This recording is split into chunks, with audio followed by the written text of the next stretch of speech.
तुझको देखा चढ़ाए बुखार है, तेरा ही जुनून सर पे सवार है।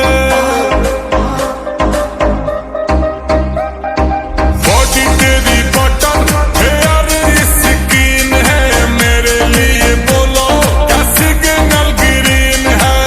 दिलावा के खाली बाटे रूम, मन करे फोटो ली झूम झूम कके झूम झूम कके झूम झूम कके झूम झूम कके झूम हो कके झूम झूम कके झूम झूम कके झूम झूम कके झूम।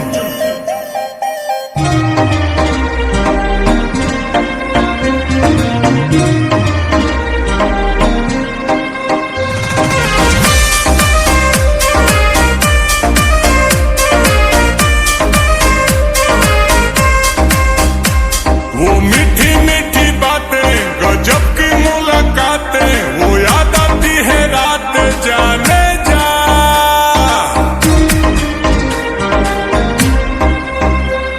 अब तू ही दिलो जा में, धरती और आसमां में, अकेली तू जहां में जाने जा जाने जा।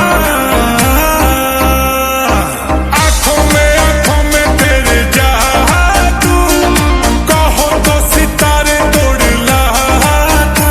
ओ देखो ही मिला गेलू मासूम, तोहरे ला करो तानी हूम हूम कके झूम झूम कके झूम झूम। ताहर फोटो हम देखी कके झूम, ता जला झूम झूम जला झूम झूम, तके देखिए के मन जला झूम।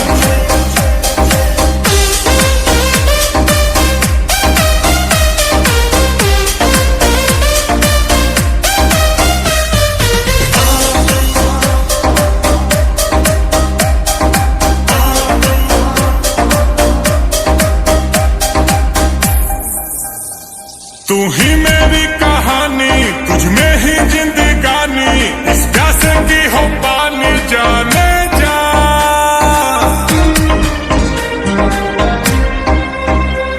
ये दिल तेरा दीवाना, तू मेरा ही ठिकाना, मौसम है आशिकाना जाने जा जाने जा।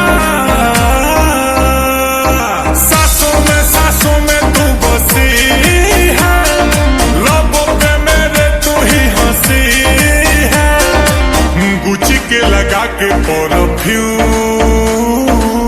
फिगर ब्लास्ट करे बूम